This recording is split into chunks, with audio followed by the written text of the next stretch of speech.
Literature, মানে আমাদের বাংলা সাহিত্য সংস্কৃতি, মানে আমাদের যে একটা কালচার, কৃষ্টি কালচার, সেই জায়গাগুলো থেকে, সেই সংসদ বা সেই সমস্ত অর্গানাইজেশন বা সংস্থাগুলো যারা এই কর্মকাণ্ডগুলো করে বেড়ায় সারা বছর, এই সমিতিগুলো বা কমিটিগুলো বা এই অর্গানাইজেশনগুলো, পরিষদগুলো যারা পর্যালোচনা করে, কন্টিনিউয়াসলি রান করে, তারা যখন এই ধরনের আয়োজন করে এবং তারা যখন আমাকে সম্মানিত করে এবং তাদের যে সম্মান দেওয়ার তালিকা, সেই জায়গায় যে আমাকে একটা তালিকাতে রেখে দেয়, আমাকে সবসময় স্মরণ করে, এটা অবশ্যই আমার জন্য অত্যন্ত সম্মানের এবং আমি অত্যন্ত গর্বিত বোধ করি, আনন্দিত বোধ করি এবং তাদের প্রতি আমি অত্যন্ত কৃতজ্ঞতা বোধ করি।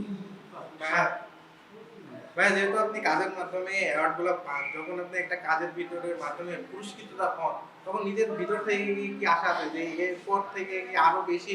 অবশ্যই একটা পুরস্কার, এটা মনে রাখবে সবসময়, এটা যে কারোরই, যেই সেক্টরের হোক না কেন, যখনই সে পুরস্কার পায় তখনই তার দায়িত্ব অনেক গুণ বেড়ে যায় এবং যখন একটা পুরস্কার তার হাতে আসে, তার কাজের জায়গাটা একটা ইন্সপিরেশন ক্রিয়েট হয়, একটা দায়িত্ব বেড়ে যায় এবং আরও ভালো কাজ করার ক্ষুধা বেড়ে যায়।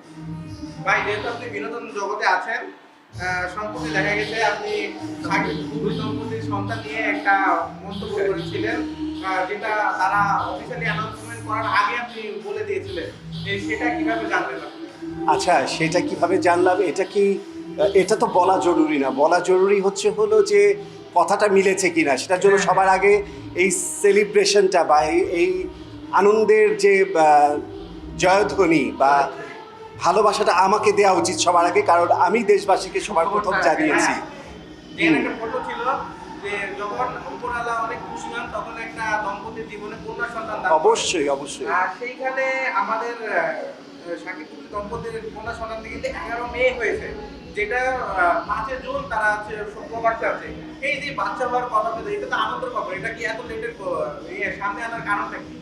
আচ্ছা, আমি আপনাদেরকে একটা কথা বলি, সেটা হলো প্রত্যেকটা মানুষের শিল্পী জীবনের চেয়েও ব্যক্তিগত জীবন বলে একটা জীবন আছে, যেই জীবনে সে জানে কখন তাকে কথা বলতে হবে, কখন তাকে চুপ থাকতে হবে, কখন কোনটা তাকে কখন জানাতে হবে।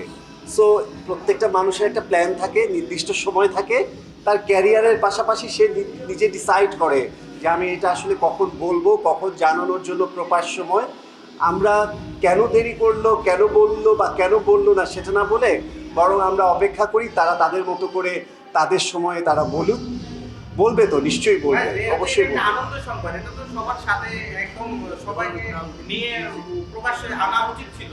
সেই জায়গায় এত ডিলে হওয়ার কারণটা কি বলে মনে করছেন? সব আনন্দের সংবাদের কিন্তু একরকম এক সমান সেলিব্রেশন হয় না। সব আনন্দ সবসময় সবাই সবভাবে দেখে না। প্রত্যেকটা আনন্দেরই একরকম ছক থাকে বা একটা প্ল্যান থাকে। এক এক এক এক সুসংবাদের আনন্দ এক এক রকম। কেউ জানিয়ে মজা পায়, কেউ আবার লুকিয়ে মজা পায়। সবাই সব আনন্দ সবার সাথে শেয়ার করা পছন্দ করে না। অনেক সময় দেখা যায় যে আমরা অনেক সুন্দর সুন্দর সংবাদ যখন মানুষকে জানাই, ওই আনন্দটা ঘটার আগেই এমন কিছু ঘটে, তখন আনন্দর মাঝে ছেদ পড়ে, কিংবা নজর বলে একটা কথা আছে, নজর লাগে। সো অনেকেই অনেক কিছু আনন্দ নিজের মধ্যে লুকিয়ে রাখে। আর আমাদের সোসাইটিতে, আমাদের সোশ্যাল মিডিয়াতে প্রত্যেকটা আনন্দের সংবাদ, সাফল্য, সফলতা, সাকসেস নিয়ে মানুষ এত বেশি জাজমেন্টাল, এত বেশি ট্রল করে, এত বেশি নানান রকম মন্তব্য করে, তখন না আনন্দটার আনন্দ থাকে না। এই যেমন ধরুন, কেউ বিয়ে করলো, কারো সন্তান হলো, কারো একটা নতুন সংসার হলো, কারো একটা বা ঘর ভেঙে গেল, এই সংবাদগুলো একটা মানুষকে যখন অ্যানাউন্স করে, সাথে সাথেই সবার কিন্তু একটা হুলস্থুল পড়ে যায়।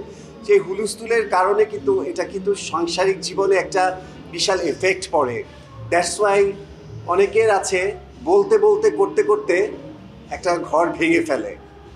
হ্যাঁ, কারো প্রিভিয়াস স্টোরি বলতে বলতে ঘরটাই ভেঙে ফেলে শুধুমাত্র এই কমেন্টস আর ট্রলের কারণে। আবার দেখা যায় যে অনেক ভালো ভালো সংবাদ সহজভাবে কেউ নিতে পারে না, কারো সাফল্য কেউ নিতে পারে না, তখন উল্টাভাবে তারা মানুষকে হেয় করে, ছোট করে, পা ধরে টানতে চায়। হ্যাঁ, একটা মানুষ ভালো বিয়ে করবে, তখন তারা বের করে এই বউ আগে কার বউ ছিল, এই হাজব্যান্ড আগে কার হাজব্যান্ড ছিল, কত টাকার জন্য বিয়ে করেছে, বুড়া বিয়ে করলো না জোয়ান বিয়ে করলো, এগুলা অনেক কিছু দেখি আসলে। তো এই বিষয়গুলোই যে আমাদের যে উপস্থাপিকা একজনের বিয়ে হলো, সাথে সাথে আবার এক সপ্তাহের মধ্যে আবার নিউজ আসলো যে ছাড়াছাড়ি হয়ে যাচ্ছে, তো এই বিষয়গুলো তো আসলে কারো কাম্য না। এটার একমাত্র কারণ সোশ্যাল মিডিয়া। এত দ্রুত তারা জাজমেন্ট করে, এত দ্রুত তারা তাদের মতামত চাপিয়ে দেয়, তারাই সব কিছু। তখন আসলে ওই ব্যক্তিগত জীবনটা তারা আর লুকিয়ে রাখতে পারে না। তো এই ধরনের কথা বা এই ধরনের প্রভাব থেকে নিজেকে সেভ করতেই তারকারা তাদের ব্যক্তি জীবনকে আড়ালে রাখে। তবে এত সুন্দর একটা সংবাদ, এই কন্যা সন্তানের নিউজটা আমি বিশ্বাস করি তারা খুব সুন্দর করে জমকালো করে ধুমধাম করে অবশ্যই সবাইকে জানাবে। একটু অপেক্ষা করুন। শুধু এইবারে নয়,